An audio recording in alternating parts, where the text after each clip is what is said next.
All right, everybody. Stocks by the numbers. Welcome back. I wanted to take a quick broad look here at Taiwan Semiconductor, ticker symbol TSM, listed here on the New York Stock Exchange. Obviously, this is a brand name in the space that everyone's been watching, and you can see that the stock has basically been raging for years and years and years. And their revenue, the business overall, is consistently increasing. We have the facility now in Arizona, which apparently recent reports state it's producing, just as much as back in Taiwan. And they're saying that demand is strong and steady throughout the month of August. And chances are, in my opinion, it's probably going to continue to grow over the next couple of years, forecasting big growth in revenue going into 2025 and 2026. So let's get into it real quick. Stock closed 172.5 on the dot, up a little over a point, or about 0.6%, down a nickel after hours. Stock hit a 52-week high recently before previous earnings in mid-July. Stock hit a high of 193.47, had a big drop down to the 130s, since bounced up to about the mid 170s and has kind of been tightening here. So I drew out, first of all, on the technical side, just looking at these tops here that it made, connecting back down to these recent tops and whatnot. So that technically is our top resistance trend line, as you see, and we're kind of in this triangle here going from the tops and the bottoms. And you can see that we recently broke out today. Well, not today. We recently broke out, it was Wednesday, Thursday. It approached the line, got above it, and today we're slightly green. But I just wanted to point out this triangle because, as we always say, if they can make an argument potentially that they can bring a stock down, then more times than not they usually do. And the only thing that I'm taking from this is, yes, of course, the numbers look good and they're growing nicely, and it's probably a stock to own, in my opinion, over the long term. But what I'm just concerned with is if it now comes down to retest, because it technically broke out a little prematurely, right? We can see the apex of this is like next Thursday, next Friday, right? So technically we have a little bit of a premature breakout. And I've seen this before, and I believe it was maybe something like PM, if memory serves correct. We were in like this long symmetrical triangle, and then we had like the breakdown below it where a lot of people may have jumped on puts because the techs were indicating that, we may have bearish momentum, but then the stock climbed back up into the triangle, got right near the apex, and then decided to break up and out. So unfortunately, right now, I feel anything can happen because it can just continue going, and that would make sense to me. Also, at the same time, if it decides to reject and come back in the triangle and then break down, that also makes sense to me as well. So obviously could kind of go either way. But overall, I mean, this company really has been rocking and rolling. And we have a market cap here, 726.5 billion. We're getting a dividend, it's yielding out about 1% currently. Our PE is sitting at 29. We can see the EPS has been very solid and stable for the last couple of quarters, consistently growing, consistently beating earnings by anywhere from 3 to as much as 9%. If we look here annually, this is just beautiful. We're going from, mid-low 30 billions up to 45, 56, almost 76, slight pullback to 69, and now I believe they're projecting about 86 billion to close out 2024, which of course would be, 10, 11 billion above what they brought in back in 22. So it's really on the up and up. And even the pullback here, I know they may have brought them down again, if some margins dropped a couple of basis points or whatever. It's understandable, especially the run that the stock was on over the years. But you can see even a pullback here in revenue going from 75, 76 down to 69 billion. You can see, look at the net margin percentage, still holding almost 40%. So this company is basically just a cash printing machine almost, it seems.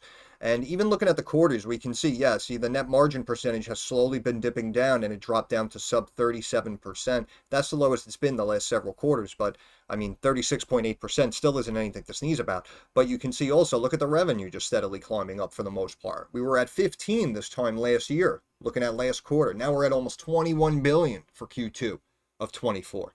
So this is why the demand is there, and I know they're very closely linked. I believe it says about 50% of their revenue comes from, like the AI sector and whatnot. And, as long as nvidia, they've been speaking positively about TSM, and I know they consistently basically just keep updating everyone saying, demand is strong, we're looking for further growth, and, everyone wants our new chips, and we're going to need, obviously more, semiconductors and parts and wafers from our suppliers. So this is why everyone is overall bullish on the whole situation here, and it does make sense. It does make sense. You could make the argument, yeah, we're trading at a high multiple of market cap to revenue. You could make the argument, well, PE's up here at 29.30, so it could pull back to like 25, 26. Very understandable, which is why I'm saying again, I personally do like it, but I would right now in the shorter term, if you're looking to take a position here soon, what I would personally do, the way I would play it, again, is to wait and see if it breaks down and comes back into this triangle and could potentially break downward, or we wait and see if we are on the up and up. Then I would maybe consider starting to build a position and piece my way in. But again, I am just worried here during the election year again. We have only about a month and a half, 2 months to go here before elections. And I just have a feeling that with how much we've been up and how quickly it's happened, just over about the last, not even 12 months, really. I'm just concerned that a big pullback and correction may be imminent. And again, if that happens, then pretty much everything across the board is going to take a haircut. And something like TSM that went up so much, again, not necessarily going to completely crater down to like $80, but even a pullback here, like midway to 150, or they can even drop it down. If it breaks down out of this triangle, they can pull it back down into the 130s, where it was initially on that sell-off, after these numbers came out. And again, the numbers technically weren't that bad, but if some margins came in a little bit light, or some people just in general felt that the stock was overvalued, you may have had some short sellers, jump in and hit the stock, and they brought it down to 133 or whatever it was, and then they bounced it. So for all we know, potentially a sell-off about, halfway between the lows and where we are now would be about 150, where in my opinion, that would probably be, obviously a more ideal price to start owning shares. But in my opinion, I would wait for a little bit of a pullback, but earnings have really been steady. And if we look at the annual income again, if we look at last year, about 70 billion. Year before was 76. Now they're expecting what, like 85. But even if we look at the current market cap, right, we're trading like 9 times current yearly revenue. We're trading, like 10 times last year's revenue. Again, so that's why I'm saying if there is going to be a little bit of a market sell-off, something like this is probably going to pull back, and you could potentially get it for a little bit more of an attractive price if you were able to pay, maybe like 6 times, in my eyes, maybe like 6 or 7 times annual revenue instead of 9 or 10. Obviously, it would work out even better for you.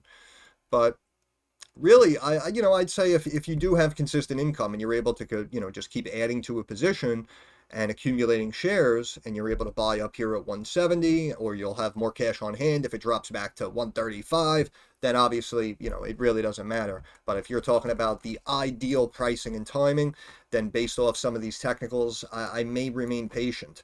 I looked at it here coming out of 2023. I may have mentioned it in the Discord. We were talking about the multiple bounces. I said this is probably the key level to watch. You could see it broke the level and went down, then got back above it, and then really just started to go up and up. But let's see out of curiosity if we extend this line out. See where that brings us. Yeah, no, we're still well above that line. So, how about over here, looking at these lows here? Bear with me. 84.95. Up there to those lows. Like right around there. And now what if we extend this out? So you can see, look, right as it gapped down and broke, that's literally the line it retraced to try to get back above, and then that's where it flattened out and then had the big drop, and then we can see, look, the bounce is coming off the line. This is why I like trend lines, right? It ran up, almost stopped right there, looks like more of a stop right there at the fib level, and then rejected, but you can see as it got above this trend line, this is what forced it to consistently keep climbing as well. But I am surprised though, because technically we do have a little bit of a premature breakout again on the symmetrical triangle. So I'd wait and see if we retest these lines and potentially break back downward. So right now it'd be wait and see. But again, overall long term, I mean, you can't deny the growth. So it'd be very hard to make a bearish argument against TSM in my opinion. But every sector growing nicely. We can see took about a $5 billion hit in revenue from 22 to 23, but other sectors, like segments, here in China, we have Japan growing a little bit.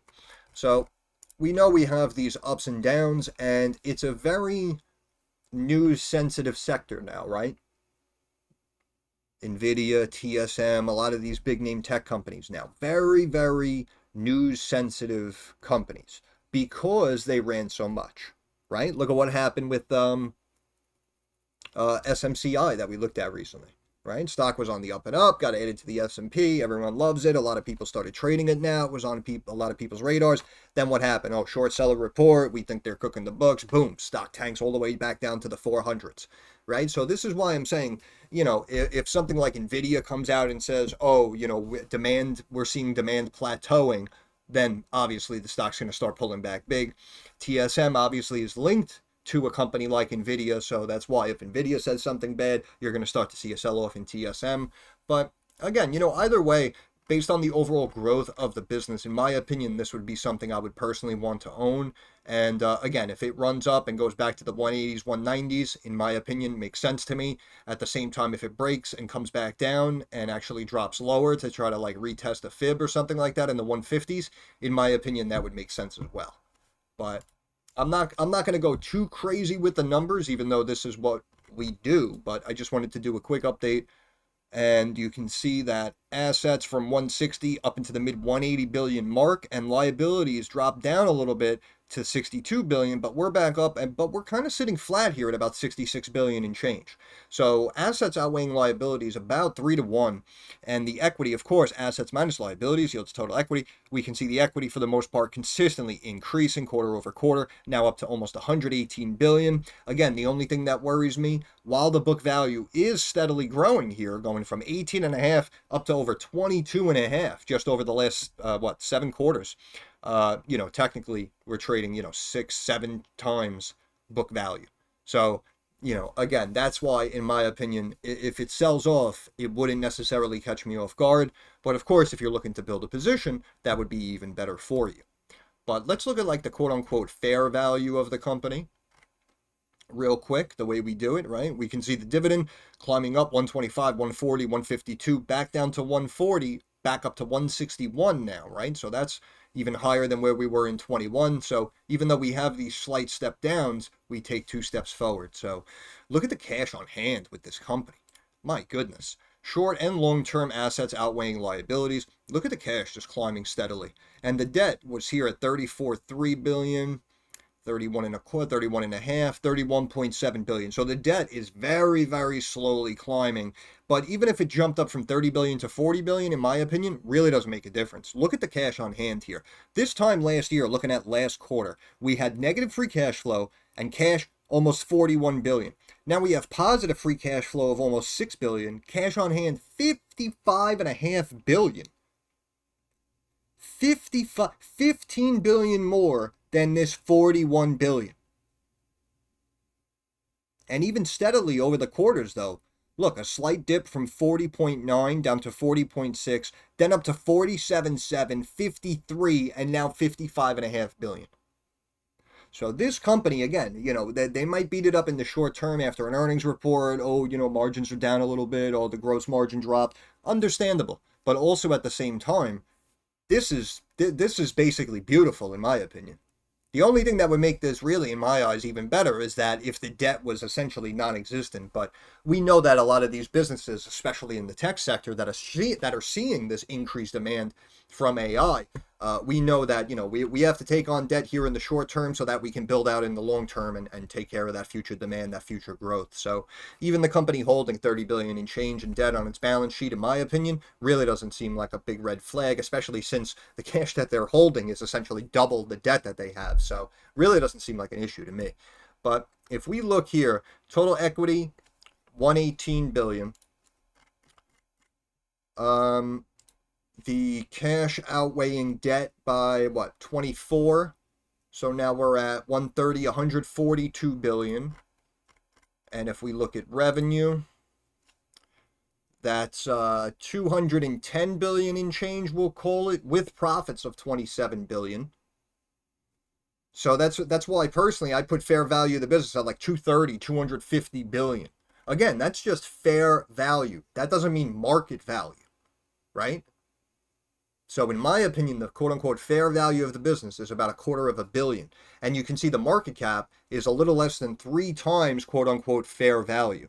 So that's why I'm saying, depending on how you look at it, if you think the PE is too high or the market cap's too high in relation to the revenue, then I can understand if the stock pulls back into the 150s, the 140s. But also at the same time, if the actual quote unquote business is worth, 200-300 billion in change and the market cap 700 billion in change, then technically you can make the argument that it could be undervalued and we could see a market cap run into the 800 billions and potentially 900 billions, which of course would indicate like another 20-25% climb from here, which would bring our stock up to like 210, 220 a share. So overall, in my opinion, I do still see more growth. But even looking at these stats here, I just want to show you, right? See, the PE was down here in the teens and we jumped up to the low mid 20s and then we just spiked straight up into the 30s, now the 29. So that's why I'm saying this PE could sell off with the stock and we could pull back to like 25, 24 PE, drop down back down to earth and then bounce and go back higher to where we were, right? So that's why technically based on some previous performance of the last couple of quarters, PE could be viewed as high. Price to sales, we can see 5, 6, 7, 6.5, 7, 8 times sales, right? Then we jump up to almost 10, almost 12, back down to 11. So we can potentially bring this back down to to single digits as well, even if it's like 8, kind of in between these two highs, which of course, again, would indicate, 15, 20% sell-off maybe. Price to cash flow up here at 17.25. You can see we jumped up. But again, the company has been delivering and is consistently reporting an increase in demand and stable, steady growth. So again, I can understand why these ratios are climbing. But even a pullback to like 15 times cash flow, again, would be a nice maybe little 10% haircut on stock price. So this is why I'm saying it might be best, in my opinion, to just kind of remain patient here and try to see if you can get it on sale for a little bit. But overall, it does look good. Price to book, again, about 7.2 times book. Before that, we were like 4 or 5 times book. Right? So like the mean average here, even though we ran up the last couple of quarters, the mean average here is probably like 5.5, maybe 6, right? And right now we're trading 7.2. So that's why I'm saying, like a 10, maybe 12% haircut could be coming up here. Enterprise value, what another business supposedly would be willing to pay for it, is at 695 billion. Current market cap's only about 5% higher than that. So this is why, even as some people might say it's overvalued, it doesn't seem too out of whack to me. Our return percentages are technically slightly down, but we can see that they dipped and they're slowly starting to come back up, which is a good sign. Gross margin was above 60 and we dipped down here into the low 50s. And even though technically we're up, we're not exactly back to, the mid 50s, high 50s, getting back to that level where we were. So I can appreciate the fact that looking at some of these margins, this is why the stock took a dip last earnings report.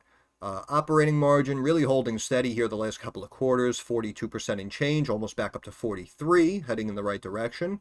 EBITDA dropped about, a little over 1.5%. So again, we can see the slight indications showing us why the stock had a pullback after last earnings report. But a lot of these numbers, again, still very healthy. Net margin dropped from 38 to 36.8, and we can see that the company was well above the 40% net margin level several quarters back. So again, sometimes, like we said, we have to deal with the short-term volatility to look for the long-term growth. But a lot of these numbers look good. We looked at the debt again, basically unchanged but slightly down, right? Because a lot of the balance sheet, in my opinion, looks healthy. And the debt has kind of just been hanging out, holding at like that 30, 31 billion level. So those ratios aren't getting out of whack. Yep, we're paying dividends. We just had an ex-dividend date, which means we technically should have had volume come into the stock. And we actually had light volume today, 8.7 million, average volume almost 15 million. But overall as a business, in my eyes, really growing nicely. And we have 4 beats of the last 7 quarters on the revenue side. But we can see moving forward, revenue now back up to the 20 billion mark it was the tail end of 22. And now we can see moving forward, look at this, 23, 24.6, 23.5, 25, right? So we're expecting the revenue to consistently keep growing and coming in over the next couple of quarters and the next couple of years as well.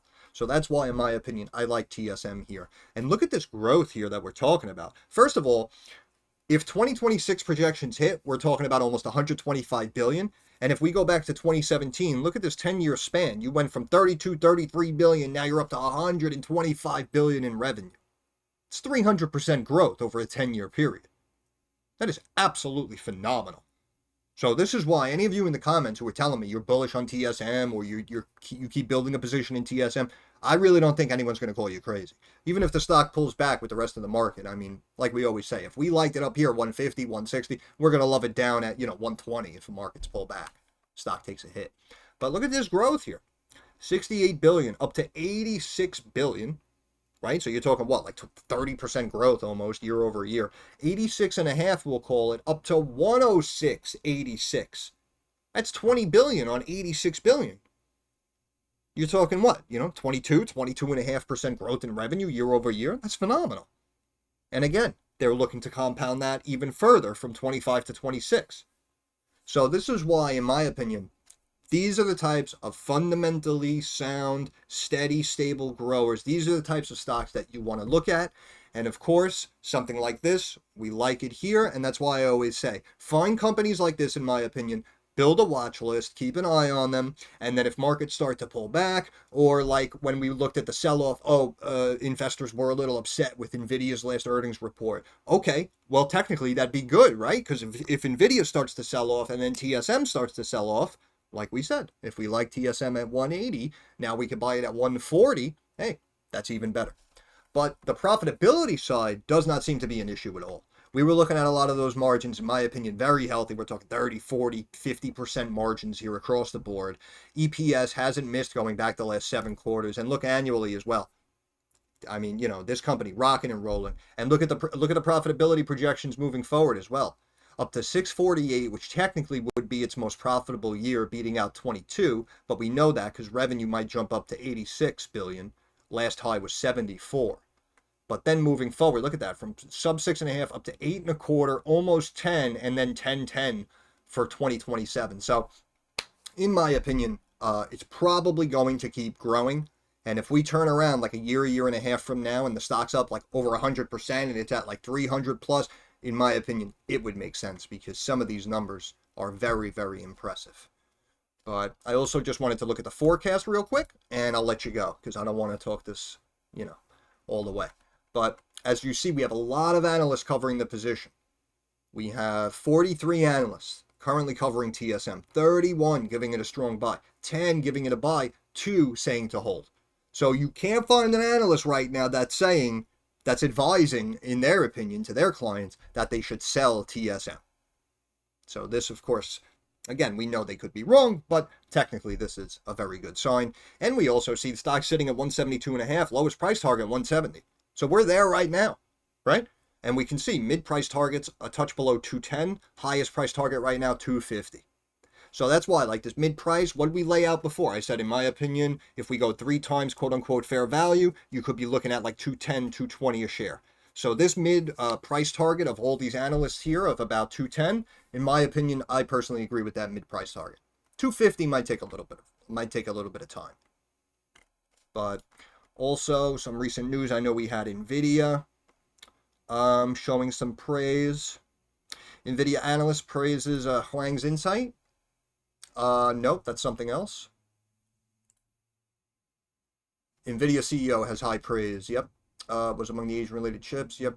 Investors can thank nvidia CEO, who eased investors' fears about stalling demand for AI and singled the Taiwanese tech giant out for specific praise.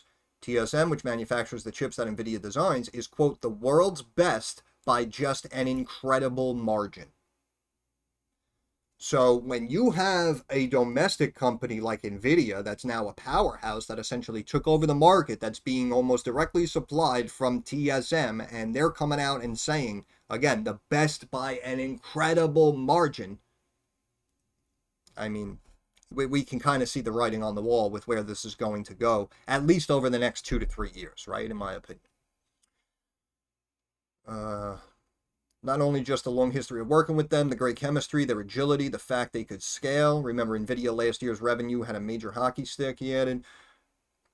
Sharp sales growth in 23. That major hockey stick wouldn't have been possible if not for the supply chain responding, he said. Quote, and so the agility of that supply chain, including TSM, is incredible. TSM was one of Asian market's biggest winners, of course. NVIDIA CEO touted surging demand for the company's graphic processing units, reassuring the market. See, before Wednesday, semiconductor stocks struggled at the start of September amid worries that the AI investing craze would be petering out. NVIDIA CEO saying, hey, listen, demand's still surging. Everything's looking beautiful. Foxconn, which assembles iPhones for Apple, rose. Okay. Yep. Google picks Taiwan Semiconductor for Pixel chips. Samsung loses key deal. And this is what we always talk about, right? As these companies grow and as people talk about, oh, they're going to, they're going to change the game and they're going to, reinvent the sector. And, we're looking at, bigger things coming in and the contracts are going to come in. This is what you want to start to see. And especially if it's a brand name company like a Google. But really, we know if anyone made an announcement and picked Taiwan Semiconductor for their chips, they were going to have a pop anyway, right? But to have Google pick TSM and have Samsung lose that deal, in my opinion, that is massive for someone like TSM. But this article obviously breaks down a couple of things. TSM reported 33% top-line growth in August 24, signaling optimism over the smartphone market recovery and continued demand for NVIDIA AI chips. Demand is up, man. Demand is up. Sold some bonds here for 20 million and change. Yep, okay. Updates were rising. Right? And it's funny, right? Samsung now apparently looking to cut jobs up to 30%, right, as they lose the Google account, right? So unfortunately, that's what these companies do. You have that give and take with these catalysts, and sometimes they're really good and sometimes they work out really bad, and then these companies have to hang out for 3 months, 6 months before they bottom out, get all their ducks in a row, and then the stock starts rising again. But in my opinion, I'm sure Samsung's probably going to be fine. CEO admits tense, surging demand sparks customer frustration. But we know this, right? This started how long ago, right? Remember when they were like, what was it, like a year and a half ago? And they were like, oh, supply chain issues, we can't get the semiconductors, blah, blah, blah. And what happened?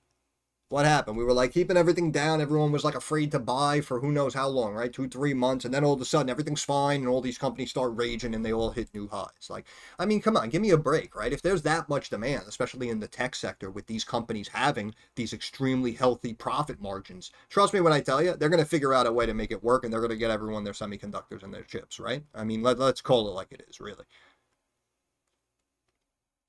But yeah, see, TSM strong August sales hint at big gains ahead. AI iPhone demand fuel optimism. Reports 33% increase in August revenue. Almost 8 billion in August, up 33%. From the January to August period, revenue increased 31%. There's my keyboard doing whatever it wants to. Yep, revenue up. Taiwan Semiconductor's U.S. plant matches Taiwan production yield. Stock gains. Exports hit record in August on AI. It's just, steady positivity. That's what you're seeing here. Steady positivity, which in turn could fuel what we call the quote-unquote nvidia effect, which in turn will most likely, in my opinion, fuel further growth because it's attached to NVIDIA, right? Just makes sense. But yeah, numbers look good. And real quick, stock charts, I'll let you go.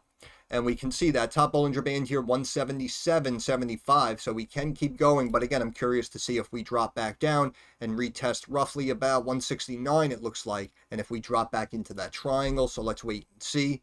And we can see that is 50-day moving average, 168.25 about, right? So that's, we have a lot of key levels right there, 167, 68, 69. So we'll see what happens. But even if we break down low, we might see higher lows here. And you can see maybe like 164, 163, and then it could bounce maybe back up. But the MACD recently did cross back to the upside. So we have to see now if it continues that momentum and may just kind of ignore that triangle we looked at.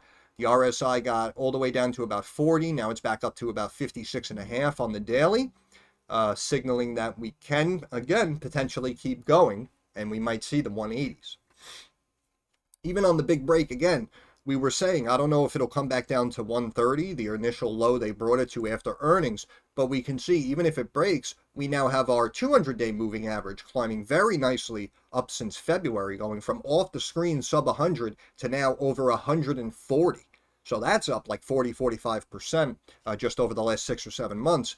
And we can see a pullback there. It would hurt, of course, be like, what, 15-20% drop, but also at the same time, would be very advantageous for anyone who wants to step in and buy a dip. And that's why even if it does break, could stop and bounce right there at the moving average, not necessarily go back to those 130 lows. Let's look on the weekly.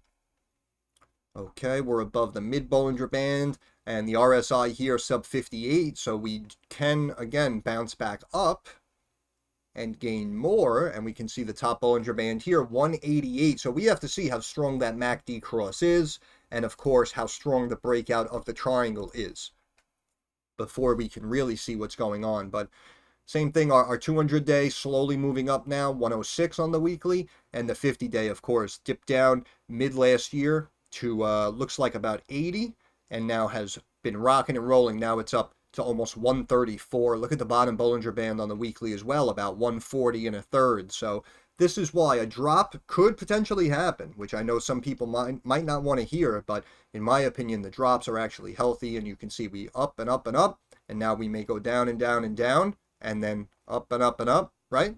We go through these cycles. We go through these cycles. You can't just go up. And also, you really can't just go down, in my eyes, if you're a good company. But MACD was dropping down here. We had this bearish cross, and we can see kind of the flattening, and we may potentially start to trend back upward, because overall, again, you can see MACD's been on the run, stock's been on a run. So people see the numbers coming in, and essentially, in my eyes, every investor kind of might want a piece of TSM. So you're going to have that steady volume coming in on these dips. So unless obviously you're trading, you get screwed over with some calls and your timing was off. If we're talking about investing, then in my eyes, anytime you do have a dip, 150, 140, that's where some dip buying is going to come in, and that's probably going to help support the stock and bring it back up. But that's pretty much it. So I'll end it there. Once again, this is Stocks by the Numbers. I want to thank you guys for stopping by. If you have any questions, comments, or concerns, drop it down in the comments section. I'm usually very quick to reply. Thumbs up algorithm helps me get more eyes on the channel. And of course, subscribe to the channel. That is our handshake agreement. That is how you help me help you. But more importantly, moving forward, like I always say, I understand that markets are rocky, they're volatile, and they are very uncertain. So I want to wish all of you success. I hope everyone makes a couple of dollars. Thanks for your time. Have a good weekend.